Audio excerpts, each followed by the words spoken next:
Bon, bienvenue sur la plage de Carrizalillo à Puerto Escondido. J'ai encore du mal à la voir, il est donc au Mexique et il doit être 8h30 du matin. Donc dans cette vidéo, j'aimerais te parler de la stratégie qu'on a utilisée pour nous, pour les 400 coups, qu'on utilise pour les 400 coups et surtout qu'on a utilisé pour pas mal d'autres clients pour développer les ventes sur Instagram. Parce que je sais pas si tu sais, mais Instagram est un super bon réseau pour développer ses ventes et surtout pour avoir une approche qui soit micro-ciblée. En quelques chiffres, Instagram, alors je regarde un petit peu mes notes, mais on doit être à ces 500 millions de membres aujourd'hui, 70 millions de photos qui sont postées chaque jour et 70% des Français sur Instagram se connectent au moins une fois par jour. Donc ça, c'est une réelle opportunité pour pouvoir développer ta marque ou en tout cas pour pouvoir activer ta marque auprès de communautés qui soient micro-ciblées. On est passé de 0 à 1500 fans en 30 jours justement avec ces stratégies-là. C'est une stratégie qui va aussi permettre à toi de pouvoir identifier des ambassadeurs, des influenceurs, des blogueurs pour qu'ils puissent parler de ta marque ou que tu puisses entamer avec eux leur proposer un type de collaboration. On fera une vidéo justement sur comment on peut établir des relations win-win avec des ambassadeurs, des blogueurs ou des experts sur ta thématique dessus. Et surtout, ce qui va être top, c'est qu'on a des recettes qui vont te permettre de pouvoir automatiser complètement tes ventes sur Instagram. Le plan, il va être hyper simple. Donc, ces 3 stratégies, elles sont les suivantes. La première stratégie, ça va être de profiler tes prospects. Moi, je suis fan d'une série qui s'appelle Esprit criminel. C'est complètement ça, quoi. On est vraiment sur du profilage, essayer de comprendre quel est ton client type. On va voir comment on peut le faire sur Instagram. Dans la deuxième stratégie va se résumer à essayer d'hacker ton branding, parce qu'aujourd'hui il y a une différence. Avant on travaillait un logo, une identité visuelle. Aujourd'hui, avec la multitude de réseaux de communication qui soient imprimés ou physiques, ce qui va compter vraiment, c'est de travailler la perception qu'ont tes clients et tes prospects et pareil tes collaborateurs, même tes équipes de ta marque, qui est quelque chose de beaucoup plus global, parce que ça va être tu vas tomber sur le site de la marque, tu vas recevoir un email, tu vas avoir une publication sur Facebook, un post sur Instagram, le vendeur va te parler d'une certaine manière, les produits vont être présentés d'une certaine manière. Tout ça va faire que ça va jouer sur la perception qu'ont les clients de ta marque, et c'est cette perception-là sur laquelle on va pouvoir justement travailler, parce que alors en plus avec Nico, c'est notre boulot on est tous les deux designers, c'est quelque chose d'hyper important de travailler, de voir comment tu vas pouvoir travailler une marque qui soit cohérente, moderne et créative. Et la troisième stratégie, là pour le coup, c'est une stratégie qui va être plus orientée sur la génération de ventes, mais avec un axiome qui est très simple, qui est de dire qu'il faut commencer par séduire. Tu vas voir, je vais te faire 3 petits parallèles qui va te permettre de comprendre un peu plus en détail comment on peut mettre en place cette stratégie. Première stratégie, profiler tes prospects. Alors sur les dernières vidéos, on t'a parlé de l'importance de travailler dans une niche et de t'adresser à un type de personne bien particulier. Donc de travailler ce qu'on appelle les personas sur Instagram, c'est génial parce que tu vas pouvoir savoir ce qu'ils font, où ils sortent, ce qu'ils mangent, à quelle heure ils mangent, ce qu'ils aiment comme type de photos, où ils voyagent, ce qu'ils commentent. Tous ces éléments-là, donc, qui sont des éléments que tu peux trouver sur Instagram en regardant la géolocalisation, en regardant les tags qui sont utilisés, en essayant de trouver justement des influenceurs et de savoir qui suivent ces influenceurs et quels sont les comptes Instagram que suivent ces influenceurs et qui sont les personnes qui suivent ces influenceurs-là. Tout ça va te permettre de pouvoir développer ton réseau dans une niche. D'où l'intérêt de savoir exactement à qui tu t'adresses. Et que Instagram, avec les 70 millions de photos qui sont postées chaque jour, et la possibilité justement de rechercher par tag, de rechercher par géolocalisation, de pouvoir proposer justement du visuel, va te permettre justement d'enrichir ta connaissance sur ton client type. Désolé, je pense qu'on me parlait. Donc d'enrichir ta connaissance sur ton client type et de bien définir ta personnage pour pouvoir justement adapter ton discours, ton contenu à ce que recherchent vraiment les gens. Le but étant encore une fois de t'inscrire dans leur quotidien.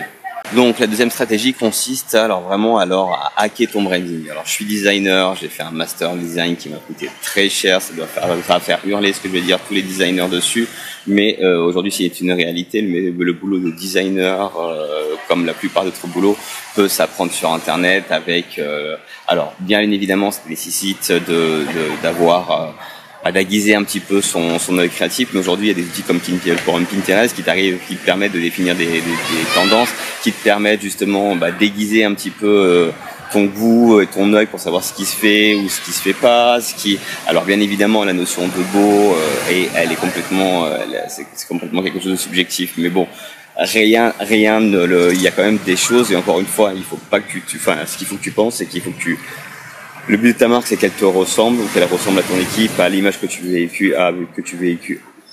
véhiculer, mais surtout il faut qu'elle parle au public auquel tu t'adresses. Ça, c'est le gros problème, tu vois, qu'on avait quand on designait pour nos clients. C'était des remarques du type moi j'aime pas le bleu. Ah non, mais ma femme elle aime pas cette écriture là, quoi. Donc tout ça, ok, mais c'est le but de ta marque est de séduire tes prospects. Donc c'est pour ça qu'il faut justement essayer de te renseigner sur ce qui se fait, ce qui se fait pas. Mais ça, tu peux juste aller parcourir le web, ouvrir les emails quand on va pour voir comment ils sont construits, essayer d'analyser un petit peu comment communiquent tes concurrents pour voir justement quel territoire ils utilisent, et pour pouvoir toi essayer de définir justement. Alors on parle nous de territoire visuel, mais ça serait même plus large que ça. Que ça veut dire que par exemple sur Instagram tu dois définir tu peux produire des quotes, des citations. Ces citations-là, alors la manière dont elles vont être designées et les citations que tu vas utiliser, les auteurs que tu vas choisir, vont apporter quelque chose de supplémentaire à la perception que les personnes vont avoir de ta marque, Encore une fois, grâce à Internet, l'inspiration, la créativité, on n'a jamais eu autant d'opportunités justement de découvrir des artistes. Alors il y a des réseaux comme Behance qui justement regroupe pas mal de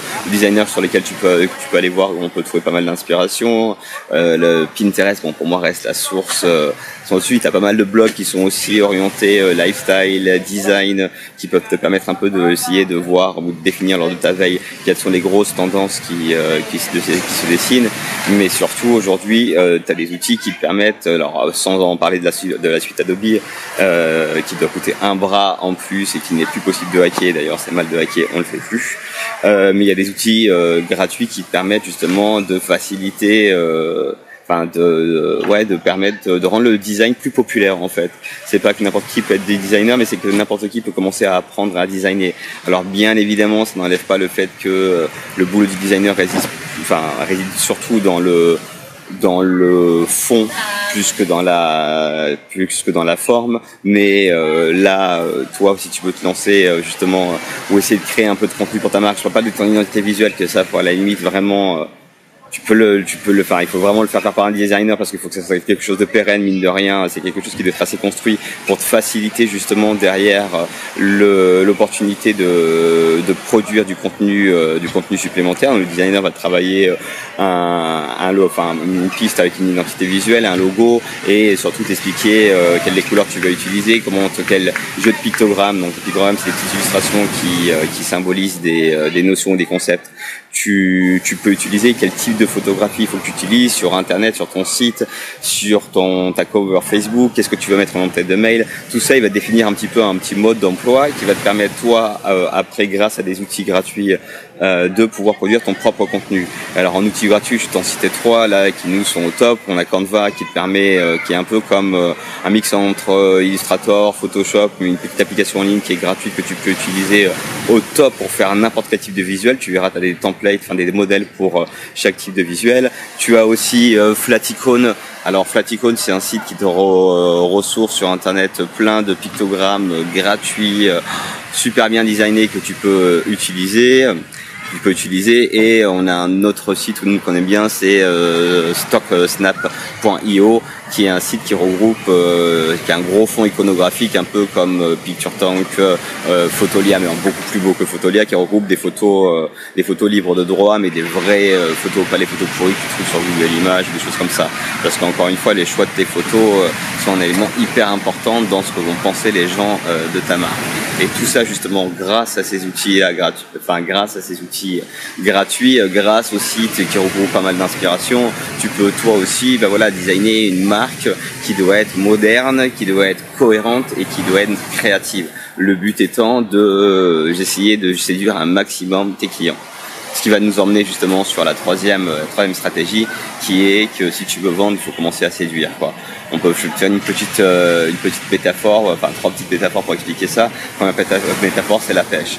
Dis-toi que là, tu vas aller à la pêche au prospect et que pour aller pêcher, il faut que tu saches déjà si tu vas pêcher en mer ou pêcher dans un lac, c'est différent. Tu vas pas emporter le même matériel. Selon les poissons que tu vas pêcher, tu vas pas utiliser les mêmes hameçons, les mêmes lignes, les mêmes appâts.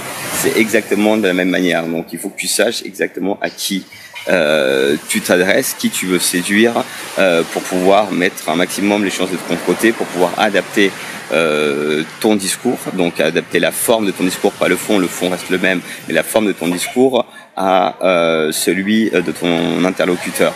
La deuxième métaphore, c'est un peu sur la relation, d'où l'importance des préliminaires. Si tu vas trop cash et que tu veux essayer de convertir direct, ça va freiner parce que justement en tant qu'utilisateur, et toi tu le vois, t'as pas envie de recevoir des premiers mails de promotion ou des choses comme ça, t'es un peu là de tous ces genres d'emails là, alors que si tu commences à donner justement avant de vendre, si tu commences à t'intéresser à la personne, à lui poser des questions avant d'essayer de lui vendre ton produit pour justement essayer de créer un contact privilégié avec elle en one-to-one, c'est-à-dire de manière personnalisée, tu verras que ça fonctionnera beaucoup mieux au niveau de la vente, parce qu'il ne faut pas que tu apparaisses avec ta casquette de vendeur.